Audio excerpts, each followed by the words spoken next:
আজই ডাউনলোড করুন আর এনজয় করুন আপনার পছন্দের শো। করতালির মধ্যে দিয়ে আজ স্বাগত জানাচ্ছি আমাদের সিঙ্গার ম্যাজিশিয়ানকে। খান সাহেবের মুখটা শুকিয়ে আমের আটির মতন হয়ে গেল কেন? কি হয়েছে? মানে আউট অফ স্টেশন, অন্য প্রোগ্রামে? আচ্ছা বেশ, অদিতি বিশ্বাস নেই, কিন্তু অন্য কেউ তো অ্যাভেলেবেল আছে। অন্য কেউ নেই? এবার কি হবে? কি হয়েছে ঈশান সাহেব? সর্বনাশ হয়ে গেছে, কেলেঙ্কারি হয়ে গেছে জাদুকর। কি? হ্যাঁ, আজকে অনুষ্ঠানে সব আয়োজন হয়ে গেছে, কিন্তু যে গান গাইবে তাকেই বুকিং করা হয়নি। হ্যাঁ, এবার কি হবে? আমি জানি না জাদুকর, আমার মাথা কাজ করছে না। জাদুকর জাদুকর তুমি তো আমার সব মুশকিল আসান করে দাও, এটা হেল্প করে দাও না প্লিজ। এখানে তো আমি কাউকে চিনি না, তবে আমাদের মালদায় না একটা খুব ভালো গায়ক আছে। আরে মালদা থেকে তো আসতে সময় লাগবে। তাও ঠিক। আজকের দিনটা মায়ের জন্য খুব স্পেশাল। ঠাম্মি নাকি আজকের দিনে প্রত্যেক বছর অনুষ্ঠান করত, আর সেই ধারাই মা বজায় রেখেছে। আজকের দিনেই বড় সিঙ্গার আসে, নাম কীর্তন হয়।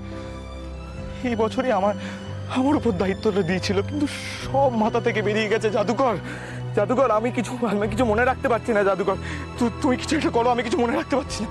আমি না আপনাকে ব্রাহ্মী শাকের শরবত করে খাওয়াবো, দেখবেন আপনার সব কিছু মনে থাকবে। আরে সেটা তো না, কালকে খাওয়াবে, কিন্তু আজকে কি করব? অদিতি বিশ্বাস যদি না আসে তাহলে গানটাকে গাইবে। গানকে গাইবে মানে?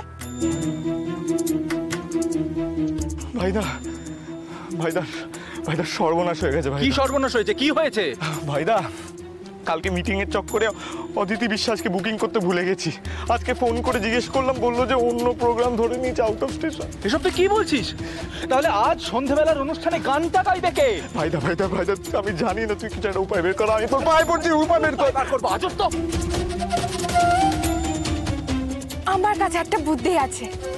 কি বুদ্ধি?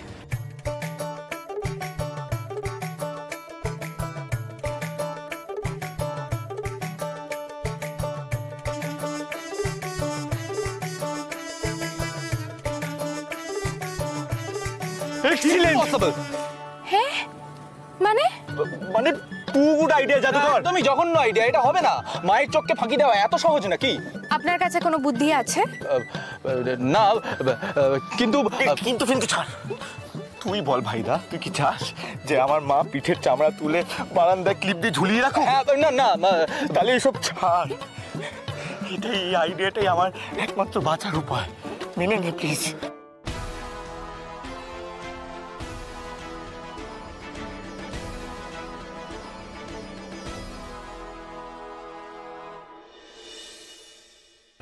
সিদ্ধার্থও আজকে থাকতে পারলো না। হ্যাঁ, ও তো মীনাক্ষীকে নিয়ে ওর বাপের বাড়িতে গেছে।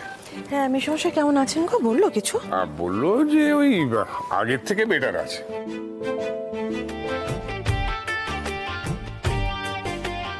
দেখ, আমি বলছি এখনো সময় আছে, প্ল্যানটা কিন্তু পুরোপুরি মাঠে মারা যাবে। তাহলে করবোটা কি?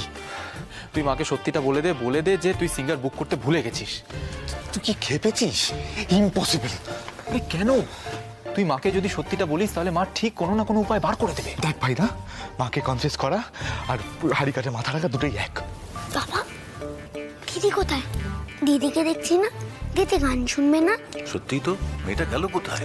দিদি এই বাড়িতে রান্নার চাকরি পেয়ে সারাক্ষণ রান্না করেই বসে থাকে, আমাকে ভুলেই গেছে। আরে দিদি কাজ করছে, তাও তুই নালিশ করছিস? তুমিও তো কাজ করো, ওই তুমি তো আমাদের ভালো না।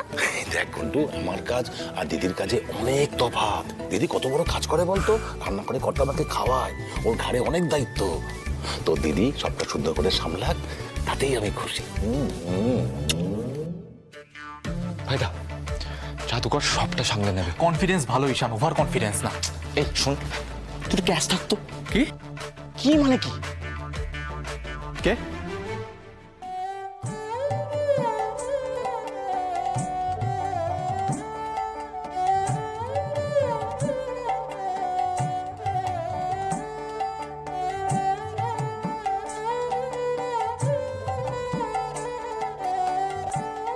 কে আপনি?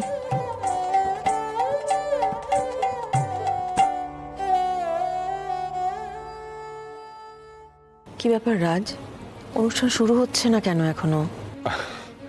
হবে, একটু ওয়েট করো। আসলে আজকের অনুষ্ঠানটার দায়িত্ব যদি আয়ুষ নিত তাহলে চিন্তা করতাম না। আমার ভয়টা কোথায় জানো?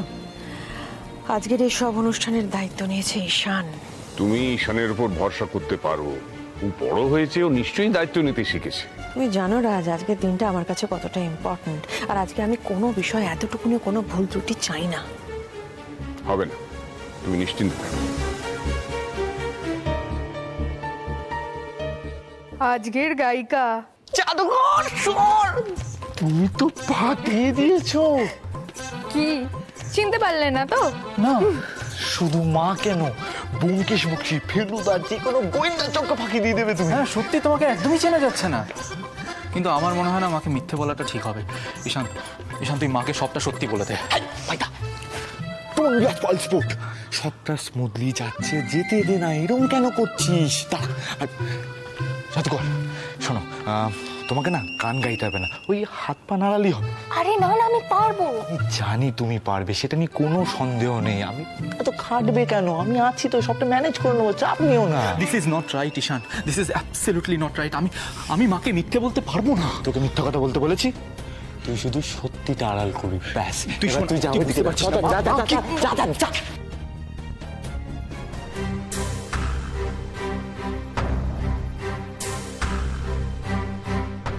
একটা কাজ তোমার দ্বারাই হয় না ঈশান। বেশ, তাহলে আমিও দেখি আজকের অনুষ্ঠানটা কিভাবে হয়। কিছু একটা অসুবিধে হয়েছে রাজ, আমি দেখে আসি তো। সরি সরি সরি কি হলো আয়ুষ? মা, অনুষ্ঠান শুরু হতে দেরি হচ্ছে কারণ অদিতি বিশ্বাস আজকে আসতে পারবেন না। ওমা, আসতে পারছেন না মানে? ওনাকে বুক করা হয়েছিল না? হ্যাঁ, কিন্তু গতকাল ওনার চাঁচলে একটা অনুষ্ঠান ছিল এবং সেখানে উনি বৃষ্টিতে ভিজে এত জ্বর চলে এসেছে যে ওনার গলা দিয়ে আজকে আওয়াজই বেরোচ্ছে না। সে কি? আয়ুষ বাবা, তাহলে কি আজকের অনুষ্ঠান বাতিল? না না, বাতিল হবে কেন? ঈশান একজন লোকাল সিঙ্গারকে বলে রেখেছেন, তিনি আজকে গান গাইবেন। আয়ুষ, আমাদের বাড়িতে কোনোদিন কোনো লোকাল সিঙ্গার গান গায়নি। আর জানি, দেখো এত শর্ট নোটিসে ওরা সেলিব্রিটি সিঙ্গার পাবে কোথা থেকে? তাও তো ওরা কোনো রকম ভাবে ম্যানেজ করেছে। দেখো, কে গান গাইলো সেটা বড় কথা নয়, অনুষ্ঠানটা হলো কিনা ঠিক করে সেটা বড় কথা। চল এসো এসো, বসবে এসো এসো।